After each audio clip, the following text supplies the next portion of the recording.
This is David with The Verge, and this is the Microsoft Surface 2. It's a tablet, but it's also kind of a laptop. It's for watching movies and reading books, but it's also kind of for getting real work done. It's $449, it runs Windows 8.1, and more than ever, it's competing head-on with the iPad. Microsoft learned a lot of hard lessons about the Surface last year, and the Surface 2 tries to address them point by point. A low-res screen like the Surface's doesn't work on a tablet, so the Surface 2 has a beautiful 10.6-inch 1920 by 1080 display with gorgeous colors, incredible viewing angles, and awesome multi-touch capabilities. Last year's model was heavy and cumbersome to hold and use, so Microsoft slimmed it down. It's a little thinner and a little lighter, though it's still so wide that it's kind of awkward to hold in either orientation.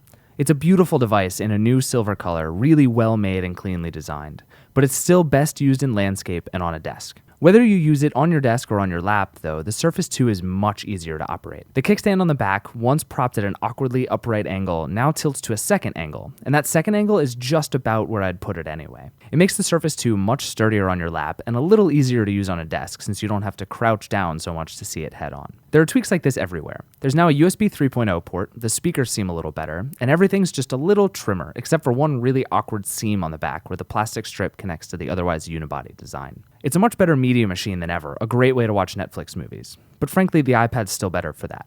And that's not what the Surface 2 is for anyway. The Surface 2 is designed to be for everything. That's why it comes with Windows 8.1, even though it's not the full Pro version that's compatible with your legacy desktop apps. That's also why it comes with Office, and now Outlook, pre-installed. And really, the key to the whole productivity idea is the touch and type covers, which have been updated slightly this year as well. The type cover is easily the best accessory. It has a tiny fabric-y trackpad, but a really great clicky keyboard, and this year the keys are even backlit. In a lot of ways, the Surface 2 is most productive when you plug in a mouse and keyboard, and that does kind of defeat the whole point. But when you're using the desktop-optimized Office apps, or trying to navigate all the Windows elements that come in tiny on such a high-res screen, you'll want a mouse and keyboard. The type cover is by far the best available option, and it comes in a bunch of great-looking colors, too. The smaller black touch cover is easier to use as well, though without any clicky keys, it's still not as good an experience. Even more than the iPad, the Surface 2 is designed to replace most of the things your laptop can do. And everything the Surface 2 does, it does just amazingly better than last year. Microsoft upgraded from a dual-core Tegra 3 processor to a quad-core Tegra 4, along with 2 gigs of RAM, and I can't describe how much better it is to use this device. It's still a smartphone-level processor, but everything happens so much faster, so much smoother. Games do occasionally still stutter and lag, and HD video and Internet Explorer can be choppy, especially when you're multitasking. But the last Surface had problems scrolling, it had problems with apps crashing, and the whole thing started to bog down as soon as you had more than a few apps open. Here, those problems are gone. Battery life is about the same as last year, even with a higher res screen and those big performance improvements. I always got a full day of heavy use before it ever died. The problem, though, is that the Surface 2 can't do everything. It just doesn't have the apps. The Windows Store is growing, and apps like Facebook and Flipboard are a great step in the right direction, but it's still a long way behind, and it can't rely on desktop apps like the Surface Pro 2 can. Here, you're stuck with the store, and that's just not great.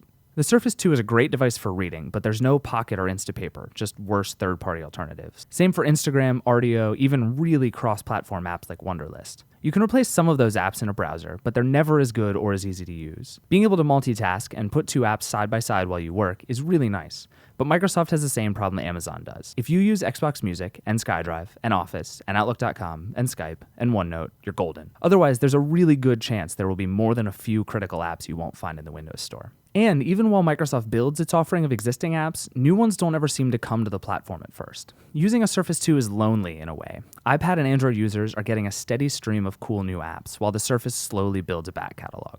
And that, above everything else, is why the Surface 2 still falls short. Microsoft's done basically everything it can with the hardware, but it can't solve the app problem by itself. The Surface 2 is a great way to watch movies or listen to music, but the iPad's better. It's a decent office machine, but it really needs a mouse and keyboard, or a more touch-optimized app, to be great. And even then, that's not worth $449. I still like what Microsoft is trying to do, and with both hardware tweaks and some of the new changes in Windows 8.1, it's inching in the direction of becoming a device that works well as both laptop and tablet. Right now, though, in both cases, it still falls short.